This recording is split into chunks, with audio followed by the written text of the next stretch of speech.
اگلی آیت جو ہے یہ بھی بہت اہم ہے ایک فلسفہ دین کے اعتبار سے، بلکہ فلسفہ تحریک، دعوت و تحریک کے اعتبار سے بہت اہم ہے۔ وَكَذَلِكَ جَعَلْنَا لِكُلِّ نَبِيٍّ عَدُوًّا شَيَاطِينَ الْإِنسِ وَالْجِنِّ، اور اسی طرح ہم نے ہر نبی کے دشمن بنا دیے انسانوں اور جنوں میں سے شیطان، ہم نے بنا دیے۔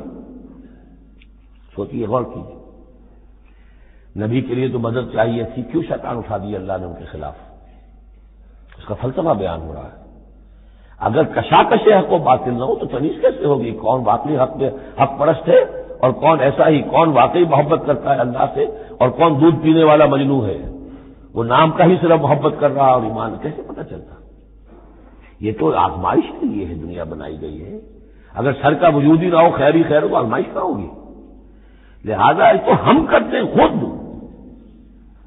تندی باد مخالف سے نہ گھبرائے عقاب، یہ تو چلتی ہے تجھے اونچا اڑانے کے لیے، یہ تو تمہارے لیے چیلنج ہے، اہل ایمان کے لیے چیلنج ہے۔ ان کے مرتبے اونچے ہوتے ہیں، جو جتنا سفر کر رہا ہے، جو جتنی استقامت دکھا رہا ہے، جو جتنا اثار کر رہا ہے، اتنے ہی تو اس کے رتبے بلند ہوں گے، ورنہ کیسے حفظ مراتب ہوگا؟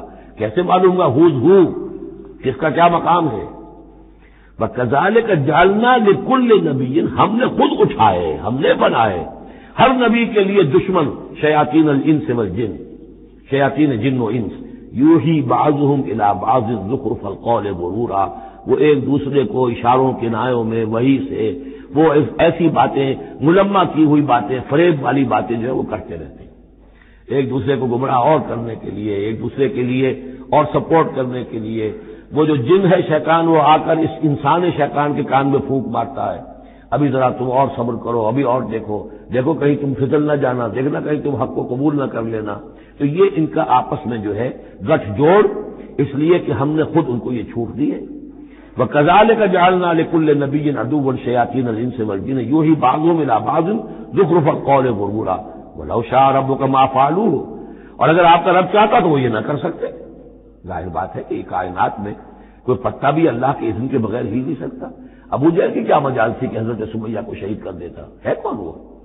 لیکن یہ تو اللہ کی طرف سے اجازت ہے، اس کا ہاتھ شل ہو جاتا، وہ ہاتھ جو اٹھا ہے برچا لے کر ان کی شرمگاہ میں مارنے کے لیے، تو کیا وہ ہاتھ وہیں کا وہیں شل نہ ہو جاتا اللہ کے حکم سے؟ لیکن نہیں، اذن رب ہے، ٹھیک ہے، ہماری اس بندی کو آزما لو جتنا آزمانا ہے، لیکن جتنا تم آزما رہے ہو تمہیں کیا اندازہ ہوگا اس کے رتبے جو ہے ہمارے ہاں کتنے بلند سے بلندتر ہوتے چلے جا رہے ہیں، تم کیا جانو؟ یا لیت قومی یعلمون بما غفر لی ربی وجعلنی من المکرمین، کاش میری قوم کو معلوم ہو جائے، میری بیوی رو رہی ہوگی، میرے بچے رو رہے ہوں گے کہ ہمارا باپ جو ہے وہ شہید کر دیا گیا، کاش وہ جان سکتے کہ مجھے میرے رب نے کیا میرا اعزاز فرمایا ہے، میں یہاں کس عیش و آرام میں ہوں۔ ان کے رونے کا کیا سوال، وہ خوشیاں مناتے۔ تو یہ صورتحال ہے۔ وَلَوْ شَاءَ رَبُّكَ مَا فَعَلُوهُ فَذَرْهُمْ وَمَا يَفْتَرُونَ، تو چھوڑیے آپ ان کو، جو یہ اختراع کر رہے ہیں کرنے دیجیے، یہ ہماری سنت، ہمارا طریقہ ہے، ہمارا فلسفہ یہی ہے۔ وَلِتَصْغَىٰ إِلَيْهِ أَفْئِدَةُ الَّذِينَ لَا يُؤْمِنُونَ بِالْآخِرَةِ وَلِيَرْضَوْهُ وَلِيَقْتَرِفُوا مَا هُمْ مُقْتَرِفُونَ، تاکہ مائل ہو جائیں ان کی طرف ان لوگوں کے دل جو آخرت پر ایمان نہیں رکھتے۔ یہاں دیکھیے اصل میں کیا بات ہے کہ جیسے الیکٹروسس ہوتا ہے، پانی کو الیکٹرولسس جب ہوتا ہے، ایک پازیٹیو ایک نیگیٹو، اب وہ جو آئنز ہیں وہ ادھر ادھر ہو جائیں گے۔ تو اللہ تعالیٰ نے حق و باطل کی کشاکش رکھی ہے، اس کشاکش کا نتیجہ کیا ہے؟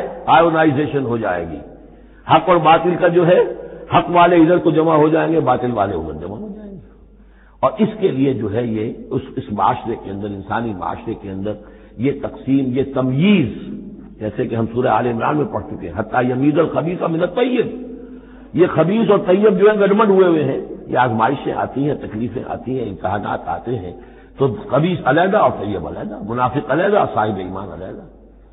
تو فرمایا لِتَصْغَىٰ إِلَيْهِ أَفْئِدَةُ الَّذِينَ لَا يُؤْمِنُونَ بِالْآخِرَةِ، تاکہ اس کی طرف ان شیاطین جن و انس کی جو باتیں ہیں پھیلائی ہوئی، ان کی طرف متوجہ ہو جائیں، مائل ہو جائیں ان لوگوں کے دل جو آخرت پر ایمان نہیں رکھتے، وَلِيَرْضَوْهُ، اور تاکہ وہ اس کو پسند بھی کریں، اور پھر وہ جو بھی اپنے برے اعمال کا جو انبار جمع کرنا چاہتے جمع کر لیں، وَلِيَقْتَرِفُوا مَا هُمْ مُقْتَرِفُونَ،